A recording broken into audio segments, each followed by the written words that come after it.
그래서 그 다음에 이어서 보면 수축력 감소는 허혈성 심근 손상 시 흔히 볼 수 있는 것으로 수축기의 기능 부전이 오며 압력 부피, 과부담은 고혈압, 판막 질환, 선천성 좌우 단락이 있을 경우에 온다. 그래서 우려성 심부전이 발생하면서 여러 가지 대사 변화가 오는데 심실 확장, 근섬유에 비대, 빈맥 등이 오게 된다. 좀 전에도 말했듯이 심부전에도 이제 좌측 심부전이랑 우측 심부전이 있다고 했어. 그래서 좌측 심부전에 대해서 먼저 보면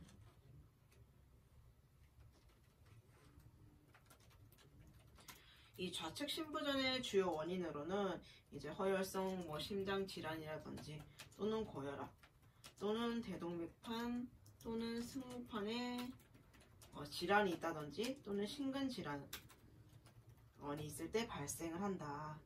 그래서 이제 우리가 폐라든지 신장 그리고 뇌의 주요 변화를 일으킨다. 그래서 폐는 이제 우리가 우렬과 부종이 오게 돼. 그리고 시간이 지나면서 이제 폐포 안에 미세한 출혈이 관찰이 돼. 그래서 우리가 심박 출량이 감소하게 되면 이제 신장으로 가는 혈류량이 감소를 해서 이 레닌 안지오텐신계를 통해서 염분과 수분의 저류가 일어나게 되는 거지. 또한 이제 우리가 중추신경계로의 이제 혈류 공급이 감소로 인해서 우리가 그 저산소성 뇌장애를 가져올 수도 있다. 그래서 우리가 또 우측 심부전이 있어. 우리가 보통 이제 대부분 좌측 심부전의 결과이지만 그 순수한 우측 심부전은 드물다고 해. 왜냐면 이제 좌측 심부전 시에 나타나는 이제 폐 혈압 상승이 반드시 이제 우측 심장에 부담을 주기 때문인데 이 순수한 우측 심부전은 이제 폐 심장증 시 가장 잘 발생을 한대.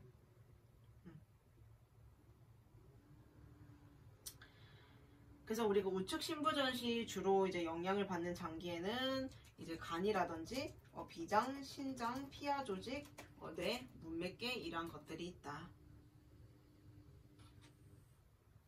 이 책에도 보면 좌측 심부전의 주요한 원인은 허혈성 심질환, 그리고 고혈압, 대동맥판이나 승모판 질환, 심근 질환 등이고 우측 심부전의 설명을 보면 대부분 좌측 심부전 시 동반하는 이제 폐 혈압 상승 결과로 생기며 여기서도 나와 있듯이 순수한 우측 심부전은 폐 성심에서 잘 일어나게 된다.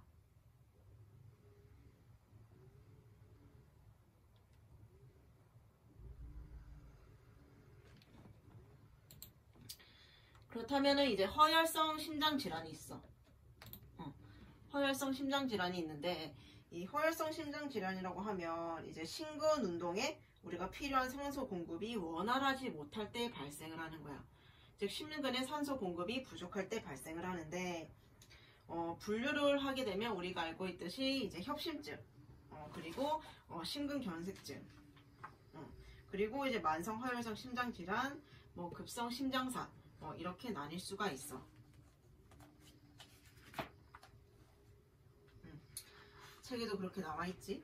그래서 우리가 간단하게 협심증에 대해서 말을 해보면 이 협심증이라고 하면 이제 우리가 허혈성 심장 질환 중에서 이제 심장의 근육 괴사가 일어나지 않을 정도의 이제 일시적인 허혈에 의해 갑작스러운 흉부 통증을 일으키는 질환이야. 그래서 우리가 협심증에도 세 종류가 있어. 뭐냐면 이제 첫 번째로 안전성 협심증, 그리고 두 번째로 프린츠 메탈 이형 협심증, 그리고 불안전성 협심증. 그래서 우리가 안전성 협심증이 가장 흔한 종류야. 가장 흔한 종류로 이제 심장의 이제 관상동맥 경화증으로 인해서 혈액 공급이 위험 수준까지 감소한 상태에서 이제 운동 증가라든지 혹은 흥분 같은 상태에서 이제 심장 근육의 산소 용구량이 증가하면서 이제 발생을 하는 거지. 그래서 이때는 휴식을 취한다든지 또는 혈관 확장제를 복용하면 이제 흉부 통증이 없어지게 되는 거지. 그리고 이 프린츠 메탈 이형 협심증이라고 하는 것은 이제 심장의 관상동맥 경화증에 혈관 경련이 합쳐져서 생기는 거야. 그래서 얘는 휴식 중에서도 돌발적으로 발생을 할 수가 있는 거지. 그리고 이제 불안정성 협심증, 정강성 협심증이라고 하는 것은 이 흉부 통증이 휴식 상태 혹은 이 경환 운동 시에도 발생을 해. 그래서 점차적으로 그 횟수도 증가하고 기간도 길어지게 되는 거지. 그래서 이게 바로 심근경색의 바로 전 단계라고도 할 수가 있다. 그리고 그 다음에 이제 심근경색증. 심근경색이라고 하는 것은 이제 허혈성 심장질환 중에서 가장 중요하겠지. 그래서 심근경색의 심실벽이 이제 어느 정도까지가 일어나는지에 따라서 우리가 심내막하 경색이나 전층 경색으로 나뉠 수가 있어.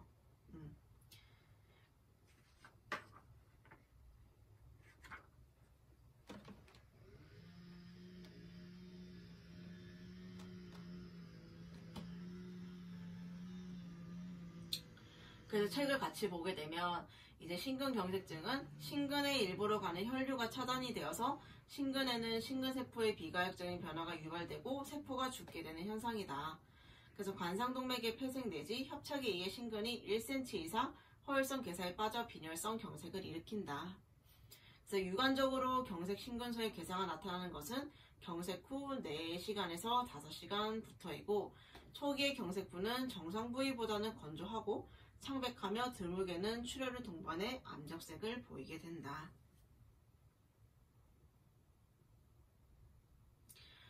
그래서 우리가 이 심근경색 협심증은 또 이제 심장 과목에서 봤던 내용이기 때문에 간단하게만 하고 넘어갈 거야. 그 다음이 이제 만성혈성 심장 질환이야. 이것은 주로 이제 노년층에 발생을 하고 이제 심근경색이라든지 서서히 진행되는 심근의 허혈성 변성에 의해서 서서히 심부전에 빠지게 되는 거지. 그리고 이제 마지막으로 급성심장사. 이 급성심장사라고 하는 것은 이제 심장 질환으로 인해서 이제 예기치 못한 사망을 말하는 거지. 그래서 증상이 없거나 또는 증상이 일어난 지 1시간 이내에 사망하는 것으로 이제 규정을 하고 있어. 그래서 이제 뭐 심한 관상동맥 경화증이라든지 또는 이제 동맥경화증 병변의 급격한 변화로 이제 심장 근육 허혈 상태에서 이제 여러 가지 요인이 복합적으로 작용을 해서 부정맥을 일으켜서 사망을 하게 된다.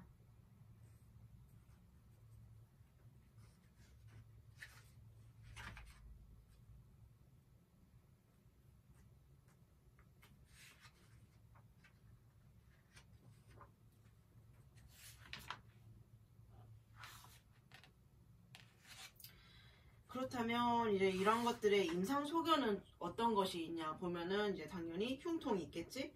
그리고 이제 뭐 구토가 일어날 수도 있고 발한 또는 이제 호흡곤란이 나타날 수가 있겠지. 그리고 심전도의 검사를 해보면 심전도상의 변화도 있을 거고, 그리고 우리가 피검사를 통해서 심근효소인 우리가 그 CKMB라고 있어. 크레아틴 포스포키나아제라고 CKMB라는 검사를 통해서도 볼 수가 있고, 또 이제 경색이 일어난 후 이제 환자의 약 20%는 이제 한두 시간 내에 급사를 할 수가 있다. 그리고 이제 환자가 만약에 이제 급성 발작한 후에 살아난다고 해도 이제 보통 합병증이 병발을 하게 되는데 그 합병증에는 이제 부정맥 또는 이제 심실파열, 뭐 우렬성 심부전 이런 것들이 있다. 그래서 이제 그 다음으로 넘어가게 되면 이제 심장의 종양에 대해서 나오고 있어. 종양은 우리 몸 어느 부위에나 생기기 때문에 심장에 또한 종양이 발생을 할 수가 있겠지. 그래서 심장 종양에 대해서 보면 첫 번째로 나와 있는 게 점액종이야. 점액종은 이제 우리가 성인에게서 가장 흔한 심장의 원발성 종양이야. 그래서 주로 왼심방 중격에서 발생을 해. 그래서 현미경적으로 봤을 때는 이제 우리가 별 모양을 볼 수가 있다. 그리고 이제 횡문근종이 있는데 이 횡문근종은 이제 주로 소아에게서 가장 흔한 심종양이야.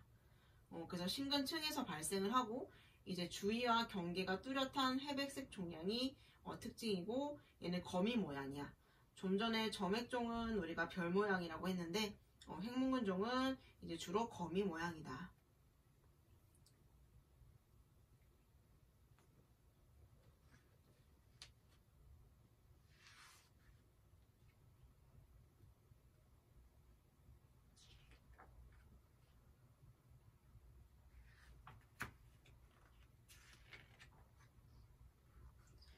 그리고 그 다음에 이제 심장의 염증. 염증도 물론 생기겠지? 그래서 심내막염을 같이 보게 되면, 심내막염에도 종류가 있어. 세균성 심막염, 류마티스성 심내막염, 그 다음에 비정형성 우상성 심내막염.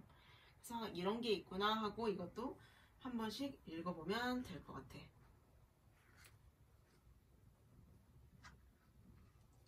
그 다음이 이제 심근염.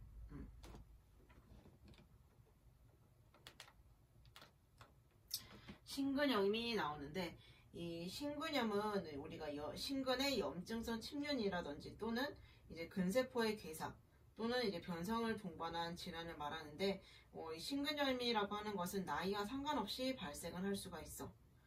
그래서 임상 경과는 전혀 증상이 없는 경우가 있을 수도 있고, 또는 이제 부정맥이라든지 심부전이 이제 갑자기 발생하는 경우가 있어서 환자가 급사할 수도 있어.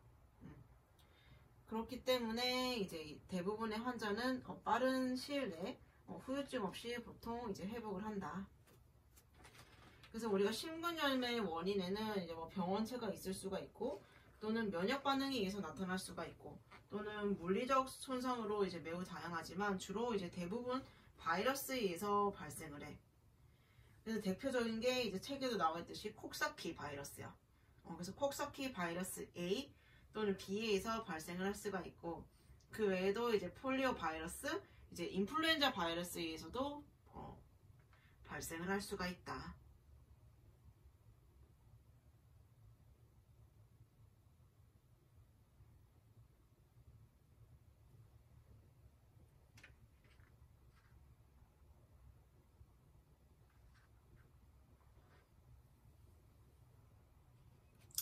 그리고 이제 그 다음으로 넘어가게 되면 심판막증 한번 볼까? 판막에도 질환들이 있는데 승무판막 폐쇄 분화증이라고 해서 이제 승무판막 역류증이라고도 해. 그래서 판막증 중에서 가장 흔하다. 그래서 혈액은 좌심실 수축 시 좌심방으로 역류해서 심방은 확장되며 좌심실은 확장기에 대량의 혈액이 유입되어서 확장이 된다. 그래서 대량의 혈액이 좌심방에 저류해서 폐순환계는 우려를 일으키고, 우심에도 부하가 미쳐 결국 우려성 심부전이 초래되고 부종이라든지 청색증을 일으키게 된다.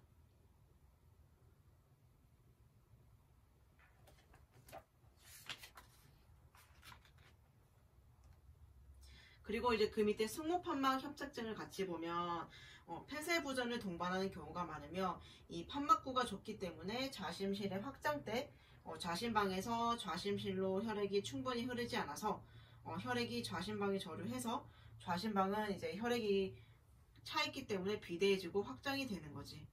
그래서 결국 폐순환기 우려를 일으켜서 이제 우심의 비대 및 확장과 우심방의 확장을 가져오게 된다. 그래서 그 다음에 변성과 대사 이상을 보게 되면 이제 우리서 혈관의 질환을 같이 한번 볼 거야. 혈관의 질환을 같이 보게 되면 첫 번째로 나와 있는 게 동맥경화증이야. 우리가 혈관이 동맥, 정맥, 림프관으로 나뉘지. 그리고 이것들은 이 위치와 기능에 따라서 구조의 차이가 많단 말이지.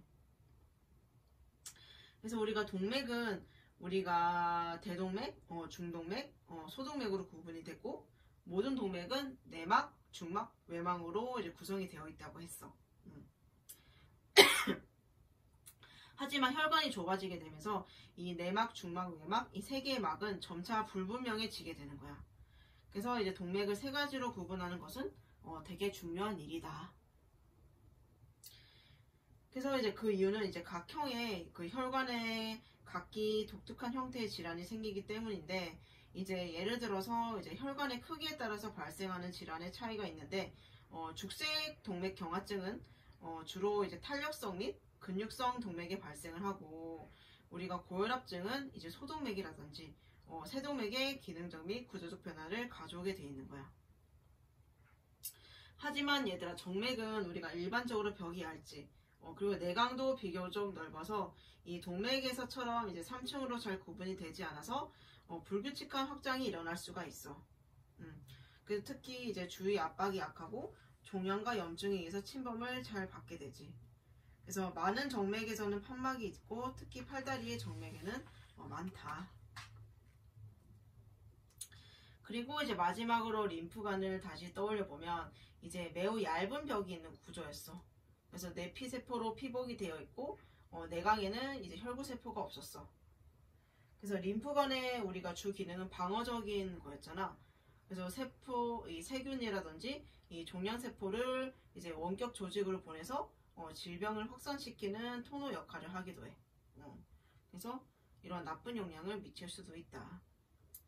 책에 나와 있는 동맥경화증을 같이 보게 되면 이 동맥경화증이라고 하는 것은 우리가 동맥벽이 두터워져서 벽의 탄력성이 소실되는 질환을 말하는 거야. 책에 보면 동맥벽에 지방이 침착되어 일어나고 당뇨합병증으로도 올 수가 있다.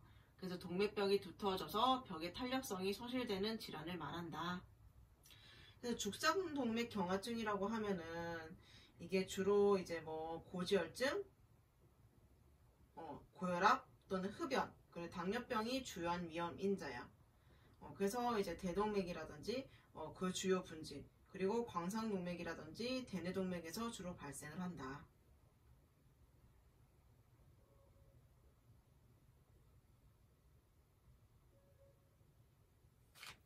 그래서 이게 합병증으로는 이제 심근경색증이라든지 뇌경색, 그리고 하지의 궤저라든지 동맥류가 발생을 할 수가 있다.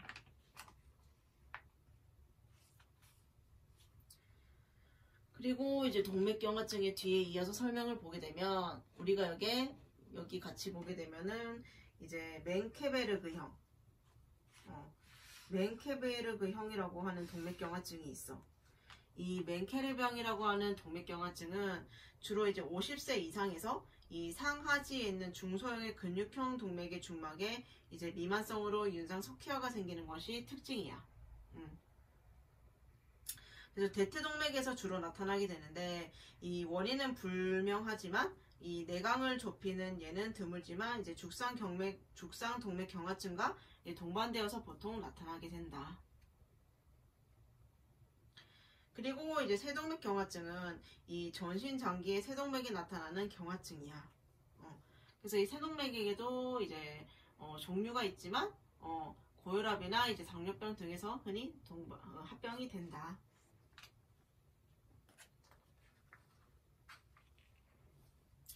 그리고 이제 그 밑에는 동맥류가 나와 있어. 동맥류라고 하면 이제 간단히 말해서 이 혈관이 비정상적으로 국소 확장된 것을 말하는 거야. 그래서 우리 몸의 동맥이나 정맥 어디든지 올 수 있지만 이제 가장 흔하고 또 문제가 되는 것은 이 대동맥에서 발생하는 거야. 그래서 대동맥에서 발생하기 때문에 우리가 흔히 동맥류라고 하고 이 동맥, 특히 대동맥에서 발생하는 것을 말하는 거지.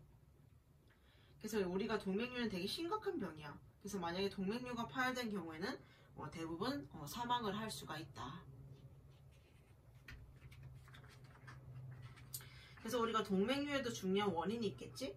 원인으로는 동맥경화증이라든지 또는 낭성 중막 변성에 의한 것이 가장 많지만 그 외에도 이제 매독이라든지 외상, 그리고 결절 다발성 동맥염 등에 의해서도 발생을 할 수가 있다.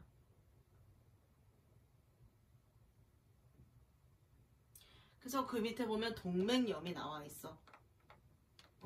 동맥염에도 종류가 많지. 결절성, 다발성, 동맥염, 폐쇄성, 혈전성, 혈관염, 그리고 과민성 혈관염, 거대세포 동맥염, 가와사키병 이렇게 있는데 우리 가와사키병 얘들아 많이 들어보지 않았니? 한 번쯤은 들어봤을 거야. 가와사키병.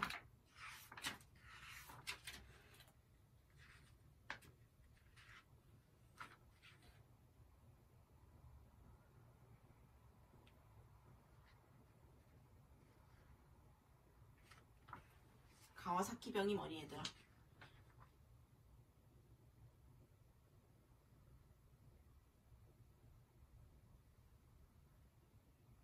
이 가와사키병이라고 하는 것은 주로 4세 이하에서 많이 발생을 해. 그래서 이제 대혈관이라든지 뭐 중간혈관, 소혈관을 침범해서 이제 점막 피부 림프절 증후군을 동반을 하게 되는 거지. 이 책에서도 나와 있듯이 이제 소화액에서 주로 발생을 한다. 그 다음이 이제 정맥류야, 정맥류. 이 정맥류라고 하는 것은 이제 우리가 장기간의 혈관의 내압 증가로 인해서 정맥이 구불구불하게 확장이 된 것을 말해. 그래서 우리가 왜 하지정맥류라고 많이 들어봤지. 하지정맥류에 그 걸린 사람의 다리를 보면 혈관이 되게 구불구불하게 돼 있거든. 뱀 모양처럼. 그래서 이제 우리 신체 어느 정맥에서나 잘 발생을 하지만 이제 장기간 서 있는 경우 다리의 그 표제 정맥에서 호발을 한다. 그래서 30세 이후의 여성에서는 남성보다 4배나 흔하게 발생을 해. 그래서 이것은 임신으로 인한 다리의 정맥우려에서 이제 기인한 것이고, 이제 임상적으로 가장 문제가 되는 것은 이제 정맥류는 이제 문맥압 항진, 에 의한 식도 정맥류야.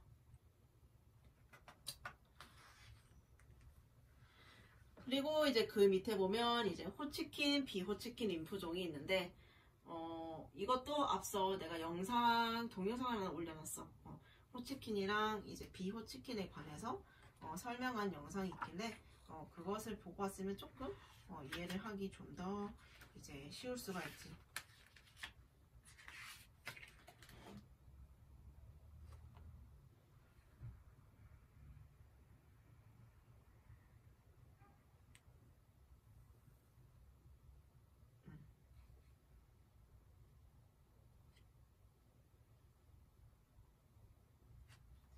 그래서 우리가 호치킨 림프종에 대해서 또 다시 보면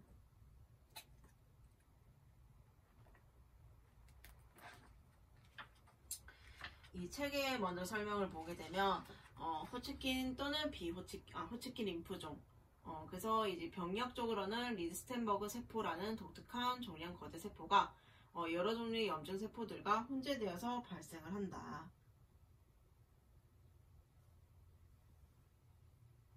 그래서 우리가 간단히 말해서 이것도 악성 종양이야, 얘들아. 호치킨이랑 비호치킨 림프종도 이 악성 림프종의 종류에 해당이 되는 거지. 그래서 우리나라에서는 비호치킨 림프종이 절대 다수를 차지하고 있어. 그래서 호치킨 림프종은 이제 악성 림프종의 5%밖에 되지는 않아.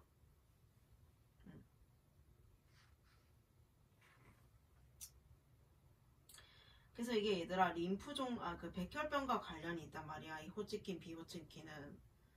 왜냐고 하면 이제 백혈구에서 발생하는 종양은 우리가 그 기원 세포에 따라서 림프구 종양이냐 골수세포 종양이냐로 분류를 할 수가 있어. 그래서 이 백혈병이라고 하는 것은 우리가 골수에서 광범위하게 종양세포가 증식하는 질환을 말하는 건데, 이 악성 림프종은 림프 조직에 속하는 그 림프구, 조직구, 그들의 이제 악성 종양을 말하는 거야. 그래서 대부분의 림프구 기원 종양에서 이제 악성 림프종과 백혈병의 구분이 가능하지만, 그 말을 따로 표현한 게 림프종이랑 백혈병이란 말로 구분을 하는 거야. 그래서 악성 림프종에 해당되는 게 호치킨, 비호치킨이지. 그래서 백혈구랑 관련이 있고, 백혈병이랑도 관련이 있다. 그래서 그 밑에 백혈병이 나와 있는 이유가 교이유인 거야. 그래서 대부분 이제 비호치킨 림프종은 림프절에서는 기원을 하지만 우리가 림프절의 조직, 즉 뭐 위장관이라든지 피부, 상부기도 또는 뇌에서 발생을 하기도 한다.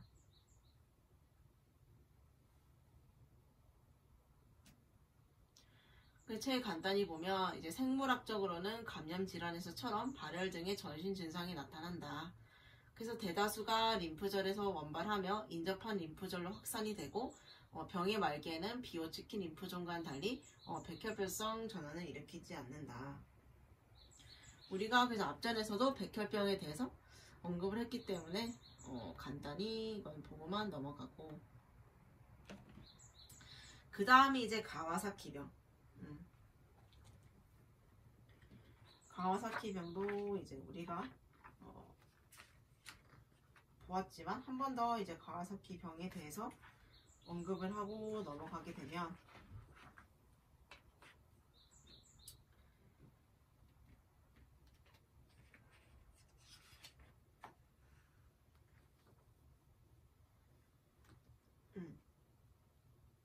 급성, 열성, 피부점막, 림프절 증후군이라고 한다. 그래서 3세 이하의 유액에서 잘 발생을 한다. 그래서 원인 불명의 급성, 열성, 발진성 질환이다. 그래서 10일 내에 지속적인 발열 또는 손과 발바닥의 미망성 홍반, 발진, 안구 점막 출혈, 입안 인후 점막의 미만성 발적, 혀 유대 종대, 손발에 부종이 있으면 이제 가와사키 병이라고 이제 의심을 할 수가 있지. 그래서 이제 우리가 사진을 보게 되면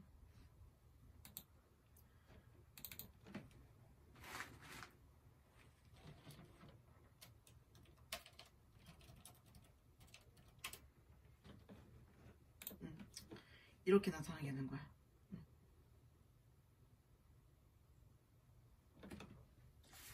책이랑 증상이 비슷하지? 혀 유두의 종대라든지 손발에 부종이 나타날 수가 있고, 그리고 손과 발바닥에 홍반이 나타날 수가 있고, 그치? 그리고 이 안구에서도 이제 점막이 충혈이 되고, 이러한 식으로 이제 증상이 나타날 수가 있다.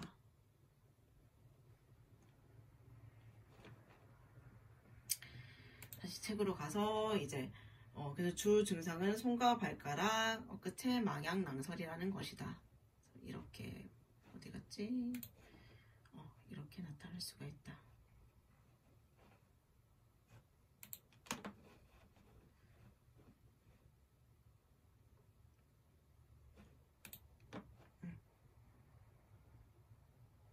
이렇게 맞지? 망향낭설. 이 사진이 좀 더 낫겠다. 이렇게.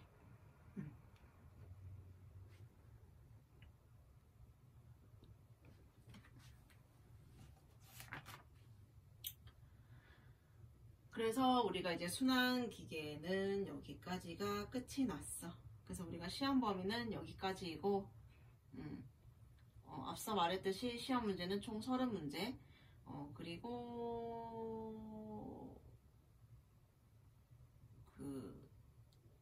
시험 범위는 중간고사 플러스 4, 5장. 그래서 중간고사 때 찝어줬던 거 플러스 이번에 4, 5장에서 한 10개 정도 찝어줄 거야.